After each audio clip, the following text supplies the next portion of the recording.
வணக்கம் ஜோதிட நண்பர்களே. ஏற்கனவே ராசியை பற்றின முழு விவரங்களையும் பார்த்தாச்சு.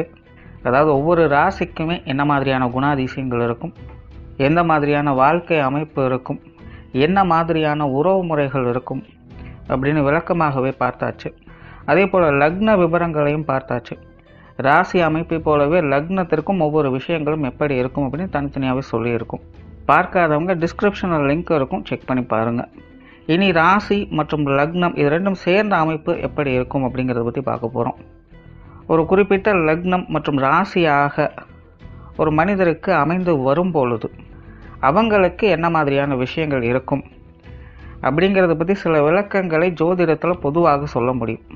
இனி அந்த விஷயங்களை பற்றி தொடர்ச்சியாக பார்க்கலாம். பதிவை பார்க்குறதுக்கு முன்னாடி ஒரு சில விஷயங்களை கவனத்தில் வச்சுக்கோங்க. எப்பவும் சொல்லக்கூடிய விஷயங்கள் தான், இங்கு சொல்லக்கூடிய விஷயங்கள் முழுமையாக உங்களுக்கு பொருந்தணுங்கிற அவசியம் கிடையாது. ஏன்னா ஒரு மனிதனை பற்றி அவங்களுடைய சுய ஜாதகம் மட்டும்தான் முழுமையான விஷயங்களை சொல்ல முடியும். மற்ற விஷயங்கள் எல்லாமே ஒரு பொதுவான அமைப்பு கொண்டது தான். இங்கு சொல்லக்கூடிய விஷயங்களை நீங்கள் கிராஸ் பண்ணி வருவீங்க. உங்களுடைய வாழ்க்கையில் சில அனுபவங்களாகவும் உணர்வுபூர்வமான விஷயங்களாகவும் பெற முடியும். அதே போல் ராசி முக்கியமாக இல்லை லக்னம் முக்கியமாக அப்படின்னாலும் குழப்பிக்க வேண்டாம். ராசி லக்னம் அப்படிங்கிறதெல்லாம் பார்த்திங்கன்னா ஒரு சில ஐடென்டிட்டி மட்டும்தான். ஜோதிட பலன்கள் எடுக்கிறதுக்காக பொதுவாக தெரிஞ்சிக்க வேண்டிய சில விஷயங்கள் அவ்வளோதான். மற்றபடி 9 கிரகங்கள் 12 கட்டம் 27 நட்சத்திரங்கள் கொண்ட ஒரு அமைப்பு தான் நமக்கு முழுமையாக முக்கியம். அதுதான் ஒவ்வொரு செகண்டும் நமக்கு தேவையான எல்லா விஷயங்களையும் தீர்மானிக்கிறது. அதனால் ராசி முக்கியமாக இல்லை லக்னம் முக்கியமாக அப்படின்னாலும் குழப்பிக்காதீங்க. நம்ம யாருன்னு கேட்டால் நம்மளுடைய பேரை எப்படி ஒரு அடையாளமாக சொல்கிறோமோ அந்த மாதிரி தான் நம்மளுடைய சுய ஜாதகத்திற்கு அடையாளமாக இந்த ராசியும் லக்னமும் அமைந்து வருது. மற்றபடி இங்கே எல்லாமே முக்கியம் அப்படிங்கிறத மனசில் வச்சுக்கோங்க.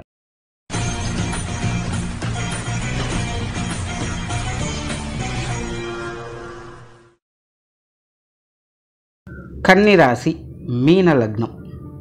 இந்த கன்னிராசி மீன லக்னத்தில் பிறந்தவங்க ரொம்பவுமே பொறுமைசாலிகளாகவும் புத்திசாலிகளாகவும் இருப்பாங்க. கலகலப்பான விஷயங்கள், பொழுதுபோக்கு சார்ந்த விஷயங்கள்லாம் ஈடுபாடுகள் இருக்கும். ஆழ்ந்த சிந்தனை ஆற்றல் பெற்றவங்களாக இருப்பாங்க. எப்பொழுதுமே ஏதாவது ஒரு விஷயத்தை பற்றி ஆழ்ந்து யோசித்து கொண்டே இருப்பாங்க. அதே போல் இந்த சைக்கலாஜிக்கல் ரீதியான விஷயங்களில் கொஞ்சம் ஆர்வமுடையவங்களாக இருப்பாங்க. பெரும்பாலும் இவங்களுக்கு இந்த சுயநல நோக்கம் அப்படிங்கிறது இல்லை. தன்னை பற்றி அவ்வளோ சீக்கிரமே அவங்க கவலைப்படவே மாட்டாங்க. மற்றவங்க என்ன நினைக்கிறாங்க, மற்றவங்க எப்படிப்பட்டவங்களாக இருக்காங்க, மற்றவங்க என்ன செய்வாங்க அப்படின்னு பெரும்பாலும் மற்றவர்களை பற்றியே அதிகமாக சிந்தித்து கொண்டிருக்கக்கூடியவங்களாக இருப்பாங்க. கொஞ்சம் சென்டிமெண்ட் பிரியர்களாகவும் இருப்பாங்க. ஆசை உணர்வுகளால் அடிக்கடி தூண்டப்படக்கூடியவங்களாக இருப்பாங்க. காதல் விஷயங்களில் ஆர்வம் அதிகமாக இருக்கும். இளம் வயதிலிருந்தே இந்த காதல் சமாச்சாரங்களில் ஈடுபாடுகளை காட்டக்கூடியவங்களாகவே இருப்பாங்க. அதே போல் இந்த கன்னிராசி மீன லக்னத்தில் பிறந்தவங்க பெரும்பாலும் மற்றவங்களோட கம்பேர் பண்ணிக்கிட்டே இருப்பாங்க. கம்பேரிஷன் இவங்களுக்கு அதிகமாக இருக்கும். ஏதோ ஒரு வகையில் ஏதோ ஒரு விஷயங்கள் இந்த கம்பேரிசன் அப்படிங்கிறது தவிர்க்க முடியாததாக இருக்கும். அல்லது மற்றவர்களை பற்றி அதிகமாக பேசக்கூடியவங்களாக கூட இருப்பாங்க. அதாவது அவங்க இப்படி இருக்காங்க, அப்படி இருக்காங்க, அது செய்கிறாங்க, இது செய்கிறாங்க, இதுக்கும் நமக்கும் செட் ஆகாது அப்படிங்கிற மாதிரி ஏதாவது ஒரு விஷயங்களை பற்றி இவங்க மற்றவங்களோட கம்பேர் பண்ணிக்கிட்டே தான் இருப்பாங்க. பட் என்னென்னா சுயநல நோக்கம் அப்படிங்கிறது கிடையாது. பட் இருந்தாலும் மற்றவங்களோட இந்த கம்பேரிசன் எதுக்குன்னா வருமுன் காப்போம் அப்படிங்கிற மாதிரி சில விஷயங்களை தன்னை தற்காத்து கொள்வதற்காகவே இந்த மாதிரியான விஷயங்களை அதிக ஈடுபாடுகள் காட்டக்கூடியவங்களாக இருப்பாங்க. என்னதான் இனிமையான நபர்களாக இருந்தாலும் பேச்சுவார்த்தைகளை கொஞ்சம் காரசாரமான தன்மை கொண்டவங்களாகவே இருப்பாங்க. பட் இருந்தாலும் சொன்ன சொல்லை காப்பாற்றக்கூடியவங்க, கொடுத்த வாக்கு காப்பாற்றக்கூடியவங்களாக இருப்பாங்க. வெளி தோற்றத்திற்கு வெகுளியாகவும் விளையாட்டுத்தனமாக இருந்தாலும் கூட இவங்க ஒரு விஷயத்தை டிசைட் பண்ணிட்டாங்க அப்படின்னா அது எவ்வளோ ரிஸ்க்காக இருந்தாலும் அதை எடுத்து செய்யக்கூடிய திறன் இவங்களுக்கு உண்டு. குறிப்பாக ஏதாவது ஒரு விஷயத்தை இவங்க சொல்லிட்டாங்கன்னா கட்டாயமாக அதை செஞ்சு காட்டுவாங்க. அப்படி இருந்தாலும் பேச்சு நடைகள் அப்பப்போ கொஞ்சம் காரசாரமான நடைகள் இருக்கத்தான் செய்யும். புதிய விஷயங்கள் காரியங்களில் ஈடுபாடுகள் இருக்கும். பெரும்பாலும் இவங்க ஒரு தேடல் மனப்பான்மை கொண்டவங்க அப்படின்னே சொல்லலாம். ஆரம்பத்திலே சொன்ன மாதிரி இவங்க சும்மா இருந்தால் கூட ஏதாவது ஒரு விஷயத்தை பற்றி அதிகமாக சிந்தித்து கொண்டே இருப்பாங்க. அண்ட் பெரும்பாலும் இவங்களுடைய நோக்கம் பார்த்திங்கன்னா மற்றவங்க முன்னாடி தான் வாழ்ந்து காட்டணும், அதாவது மற்றவங்களுக்கு முன்னாடி நம்ம பெரிய லெவலில் இருக்கணும் அப்படிங்கிற எதிர்பார்ப்பு ஆசைகள் இவங்களுக்கு அதிகம் இருக்கும். இதனாலேயே நிறைய புதிய விஷயங்களை தேடி பிடித்து செயல்படுத்தக்கூடிய அமைப்புகள் இவங்களுக்கு உண்டு. ஸோ அதனால் இவங்களுடைய பேர் புகழுக்காக கொஞ்சம் ரிஸ்க் எடுத்து எல்லா விஷயங்களும் செய்யக்கூடியவங்களாக இருப்பாங்க. சொத்து சுகங்கள் மற்றும் வாகன ரீதியான விஷயங்கள் அளவான ஈடுபாடுகள் இருக்கும். இவங்களை பொறுத்த வரைக்கும் இந்த மாதிரியான சமாச்சாரங்கள் ஒரு கம்ஃபர்ட் ஜோனை விரும்பக்கூடியவங்க. அண்ட் ஜென்ரலாகவே பார்த்திங்கன்னா இவங்களுக்கு இந்த வீடு வாகனம் நிலபுலன்கள் சார்ந்த விஷயங்கள் எல்லாமே பார்த்திங்கன்னா ஒரு சாதகமான நிலைகள் அமைஞ்சது. அந்தந்த நிலைகளுக்கேற்ப தேவைகளுக்கேற்ப இதெல்லாமே உங்களுக்கு தானாகவே பூர்த்தி ஆகும். பட் பர்சனலாக பார்த்திங்கன்னா பெருசாக இன்ட்ரெஸ்ட் அவங்களுக்கு அந்த விஷயங்கள் இருக்கிறது இல்லை. ரொம்பவுமே முனைப்போடு அதெல்லாத்தையும் இறுக்கி பிடிச்சிட்டு இருக்கக்கூடியவங்களை ரொம்பவுமே யதார்த்த நிலைகள் இருக்கக்கூடியவங்க என்ன இருக்கோ அதை வச்சு அனுசரணையாக வாழக்கூடிய தன்மை பெற்றவங்களாக இருப்பாங்க. பட் ஜென்ரலாக இவங்களுக்கு இந்த சொத்து சுகங்கள் சார்ந்த விஷயங்கள், வாகன ரீதியான விஷயங்கள் அவங்களுடைய தேவைகளை பூர்த்தி செய்யக்கூடிய வகையில் சாதகமாக தான் அமையுது. பொருளாதாரம் சம்மந்தப்பட்ட விஷயங்கள் இதுவும் பார்த்திங்கன்னா இவங்களுக்கு ஒரு சாதகமான நிலைகளே இருக்கும். அந்தந்த நிலைகளுக்கேற்ப இவங்களுடைய பொருளாதார தேவைகள் எப்படியோ பூர்த்தி ஆகிட்டு தான் இருக்கும். ஏதோ ஒரு வகையில் நல்ல பொருளாதார நிலையை பெற்றவங்களாகவே இவங்க இருப்பாங்க. இவங்க சுய சம்பாத்தியத்தில் தான் அப்படி இருக்குங்கிற அவசியம் கிடையாது. சிலருக்கு அந்த மாதிரி அமைப்புகள் இருக்கலாம். சிலர் இயல்பிலேயே பார்த்திங்கன்னா சில செல்வாக்கான நிலையில் பிறந்தவங்களாக இருப்பாங்க. அந்த சுய ஜாதக ரீதியாக கிரக அமைப்புகள் சாதகமாக இருக்கும் பட்சத்தில் இந்த சொத்து சுகங்கள், வீடு, நிலபலன்கள் சார்ந்த விஷயங்கள், பொருளாதாரம் சம்பந்தப்பட்ட விஷயங்கள் எல்லாமே இவங்களுக்கு சாதகமான நிலைகள் அமையும். அதை அனுபவிக்கக்கூடிய கொடுப்பனையும் இவங்களுக்கு இருக்கும். அதுவே ஜாதக ரீதியாக கிரக அமைப்புகள் சாதகமாக இல்லாத அப்படி பட்சத்தில் அந்த மாதிரியான விஷயங்களில் சில சங்கடங்கள், தேவையில்லாத மனஸ்தாபங்கள் போன்ற விஷயங்கள் அடிக்கடி பார்க்க வேண்டியதாக இருக்கும். சிலரெல்லாம் பார்த்திங்கன்னா ரொம்ப ரிஸ்க் எடுத்து அந்த விஷயங்களை செய்து வருவாங்க. பட் அதை அனுபவிக்க முடியாத சிக்கல்கள் அந்த மாதிரி நேரங்களில் வந்துட்டு போகும். இது ஜாதக ரீதியாக கிரக அமைப்புகளோட மாற்றங்களுக்கு தகுந்த மாதிரி சில மாற்றங்கள் அப்படிங்கிறது கண்டிப்பாக இருக்கும். பட் ஜென்ரலான அமைப்புகளில் நல்ல சொத்து சுகங்களோடு நல்ல பொருளாதார நிலையை பெற்றவங்களாகவே இவங்க இருந்துட்டு வர்றாங்க. பொது விஷயங்கள், காரியங்களில் ஈடுபாடு மிகுந்தவங்களாகவே இருப்பாங்க.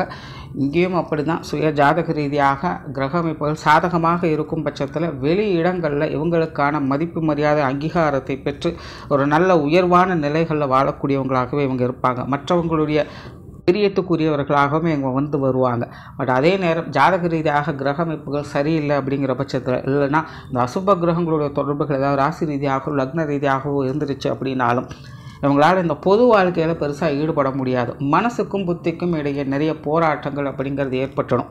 மற்ற மனிதர்கள் இப்படிப்பட்டவங்க தான் அப்படின்னு பார்த்த உடனே புரிஞ்சுக்கக்கூடிய திறமை இவங்களுக்கு உள்ளேயே இருக்கும். பட் இருந்தாலுமே அவ்வளோ திறமைகள் இருந்தாலும் கூட மற்றவங்களால் அவ்வப்போது ஏமாறக்கூடிய தன்மைகளும் இருக்கும். குறிப்பாக மன ரீதியான தாக்கங்கள், மனஸ்தாபங்கள் போன்ற விஷயங்கள் அடிக்கடி வந்துட்டு போதும். இது கிரக அமைப்புகளால் ஏற்படக்கூடிய நிலைகள். ஜென்ரலாக இவங்களுடைய எதிர்பார்ப்புகள், வெளி விஷயங்கள், காரியங்கள், அதிக ஈடுபாடுகளை காட்டணும், வெளி இடங்களில் நல்ல மதிப்பு மரியாதையோடு வாழ்ந்து காட்டணும் அப்படிங்கிறது தான் இருக்கும். ஆன்மீக ரீதியான விஷயங்களில் ஈடுபாடுகள் இருக்கும். ஆன்மீக பிரியர்களாகவே இருப்பாங்க. பட் என்ன வழக்கமான விஷயங்களில் இவங்களுடைய ஆர்வம் அப்படிங்கிறது இருக்காது. அதாவது பெரும்பாலுமே இவங்க அறிவியலும் ஆன்மீகத்தையும் ஒன்றாக பார்க்கக்கூடியவங்களாகத்தான் இருப்பாங்க. அதனால் இந்த பழக்க வழக்கங்கள் சார்ந்த விஷயங்கள், மூட நம்பிக்கை சார்ந்த விஷயங்கள்லாம் பெருசாக அவங்களுக்கு இன்ட்ரெஸ்ட் இருக்காது. பட் இருந்தாலுமே நமக்கு மேலே ஒரு சக்தி இருக்குது அப்படிங்கிறது நம்பக்கூடியவங்களாகவே இருக்காங்க. பிரயாணம் சார்ந்த விஷயங்களில் விருப்பம் அதிகமாக இருக்கும். நிறைய பிரயாணங்களை செய்யக்கூடியவங்களாகவே இருப்பாங்க. பிரயாணத்தை விரும்பக்கூடியவங்களாக இருப்பாங்க. சிலருக்கெல்லாம் பார்த்திங்கன்னா பிரயாணங்கள் செய்யும்போது தான் அதிக யோசனைகளே இவங்களுக்கு ஏற்படும். டைம் போகிறதே அவங்களுக்கு தெரியாது. அந்த மாதிரி பிரயாண விஷயங்களில் மூழ்கக்கூடியவங்களாகவே இவங்க இருப்பாங்க. காரியங்கள் மற்றும் செயல்பாடுகள் வகையில் கச்சிதமான ஆட்களாக இருப்பாங்க. பெரும்பாலும் இவங்க அடுத்தது என்ன அப்படிங்கிற இலக்கு நோக்கி போகக்கூடியவங்களாக இருப்பாங்க. திட்டம் போட்டு செயல்களை செயல்படுத்தக்கூடியவங்களாக இருப்பாங்க. இவங்களை பொறுத்த வரைக்கும் இடைப்பட்ட நிலைகள் ஒரு காரியத்தை கொடுத்தா எதையும் செய்ய முடியாது. ஆரம்பத்திலேருந்து கடைசி வரைக்கும் இவங்க முன்னேருந்து செய்கிற மாதிரி தான் இருக்கும். அதனால் எதுவாக இருந்தாலும் முழுவதுமாக தெரிஞ்சிருந்ததுன்னா மட்டும்தான் காரியத்தில் இறங்குவாங்க, இல்லைன்னா இறங்க மாட்டாங்க. அதே போல் எந்த ஒரு விஷயமாக இருந்தாலும் திட்டம் போட்டு தான் செயல்படுவாங்க.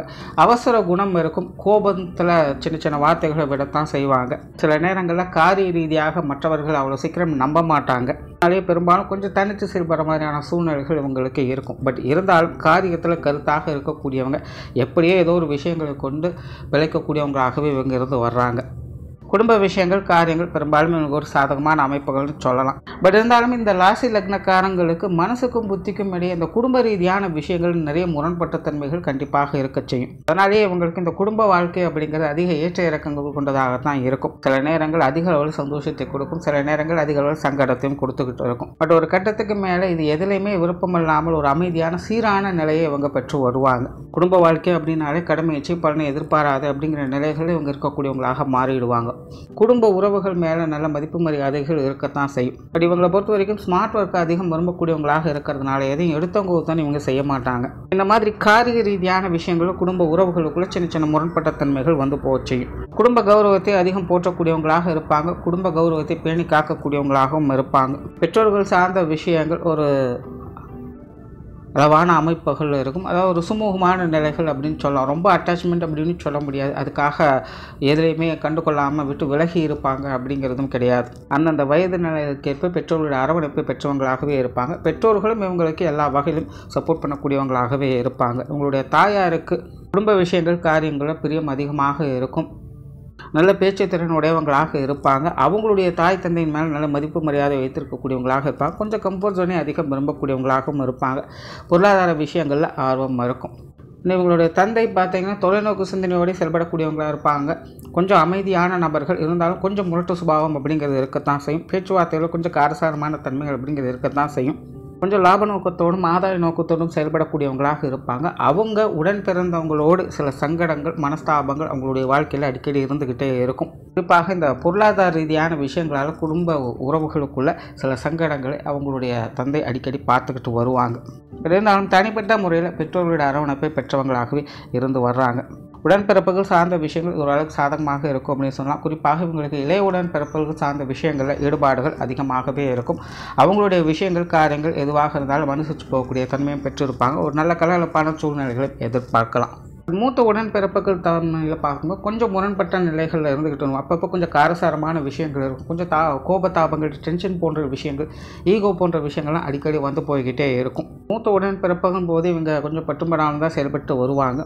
அதாவது உடன்பிறப்புகள் அப்படிங்கும்போது மனசுக்கும் புத்திக்கும் இடையே நிறைய போராட்டங்கள் கண்டிப்பாக இருக்கும். பட் இயல்பாக இவங்களுக்கு மூத்த உடன்பிறப்பை காட்டிலும் இளைய உடன்பிறப்புகள் சார்ந்த விஷயங்கள் கொஞ்சம் சுமூகமான தன்மைகள் இருந்துக்கிட்டு இருக்கும். திருமண வாழ்க்கை கணவன் மனைவி உறவுகளை பொறுத்த வரைக்கும் ஒரு சாதகமான அமைப்புகள் அப்படின்னு சொன்னால் ஆரம்பத்திலே சொன்னேன். இவர் ஒரு காதல் பிரியராக இருப்பாங்க. மற்றவங்க மேலே அன்பு செலுத்த ஆசைப்படக்கூடியவங்களாக இருப்பாங்க. எப்போவுமே ஒரு பிரியம், பாசம், சென்டிமெண்ட் போன்ற விஷயங்கள் உங்ககிட்ட அதிகமாக பார்க்க முடியும். வெளிப்படையாக அதை காட்டுவாங்க அப்படின்னு சொல்ல முடியாது. பட் உள்ளுக்குள்ள எதிர்பார்ப்புகள் இது சார்ந்த விஷயங்கள் அதிகமாக இருக்கவே செய்யும். ஆகையினாலேயே தன்னுடைய வாழ்க்கை துணையை அதிகம் நேசிக்கக்கூடியவங்களாகவே இருப்பாங்க. நிறைய பேருக்கு இந்த காதல் திருமணங்கள் கூட நல்லபடியாக கைகூடும்.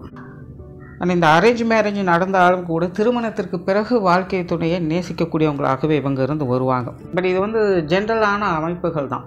இவங்களுக்கு அந்த எதிர்பார்ப்புகள் அப்படிங்கிறது அதிகமாக, குறிப்பாக இந்த வாழ்க்கை துணை சார்ந்த விஷயங்கள் அதிக எதிர்பார்ப்புகளோடும் ஆசைகளோடும் இருக்கக்கூடியவங்களாக இருப்பாங்க. பட் சுய ஜாதக ரீதியாக கிரக அமைப்புகள் நல்லபடியாக இருக்கும் பட்சத்தில் இவங்களை அனுசரித்து போகக்கூடிய வாழ்க்கை துணை கிடைக்க பெற்றவங்களாக இருப்பாங்க.